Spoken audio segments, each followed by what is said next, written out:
सम्मानित महानुभावों, आज 26 नवंबर है। आज मैं आपको संविधान दिवस के बारे में बताना चाहता हूँ।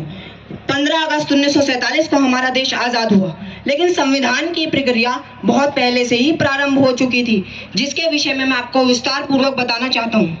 सन 1939 से 1945 तक 70 देशों के बीच द्वितीय विश्व युद्ध चलता रहा, जिसमें सभी देश दुखी थे।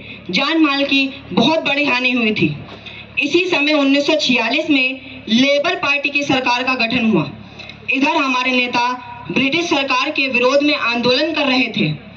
इसलिए ब्रिटिश सरकार के प्रधानमंत्री क्लेमेंट एटली ने 24 मार्च 1946 को 3 सदस्यीय शिष्टमंडल भारत भेजा, जिसे हम कैबिनेट मिशन के नाम से जानते हैं, जिसके सदस्य लॉर्ड पैथिक-लैरिस, सर स्टेफर्ड क्रिप्स और एवी अलेक्जेंडर थे, जिसने भारत के सम्मुख एक संविधान सभा बनाने का प्रस्ताव रखा, जिसका चुनाव 1946 में ही संपन्न हुआ।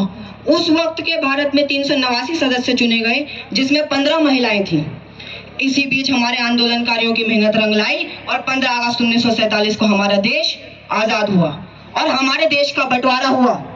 तो 99 सदस्यों की संख्या कम होकर फिर हमारे सदस्यों की संख्या 299 रह गई, जिसके अध्यक्ष डॉक्टर राजेंद्र प्रसाद को चुना गया। तब हमारे नेताओं ने पूर्ण रूप से 29 अगस्त 1947 को भीमराव अंबेडकर की अध्यक्षता में 7 सदस्यों की एक प्रारूप सभा का गठन किया। तब यह कार्य प्रारंभ हुआ।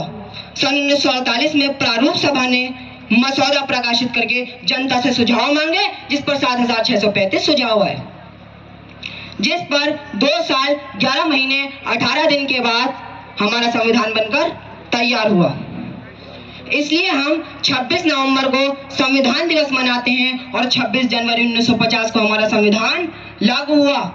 सम्मानित महानुभावों, हमारे संविधान में 2/3 बहुमत से संशोधन भी हो सकते हैं।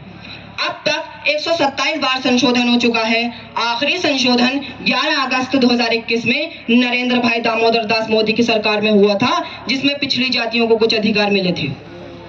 सम्मानित महानुभावों, हमारा संविधान बहुत विशाल है। इसमें 1,17,369 शब्द, 395 अनुच्छेद व 12 अनुसूचियां हैं।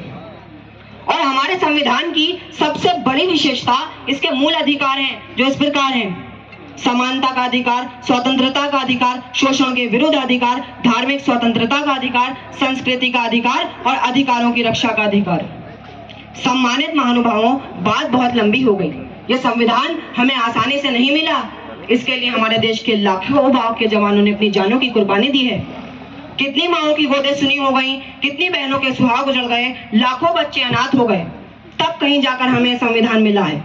अब हमारा कर्तव्य है संविधान की रक्षा करना, संविधान द्वारा बताए गए कर्तव्यों का पालन करना। हम जिस क्षेत्र में भी हैं, हमें अपना कार्य निष्ठापूर्वक, ईमानदारी और लगन से करना है। यही हमारे संविधान विधाताओं को सच्ची श्रद्धांजलि होगी। इसी के साथ मैं अपनी वाणी को विराम देता हूँ। जय हिंद, जय भारत।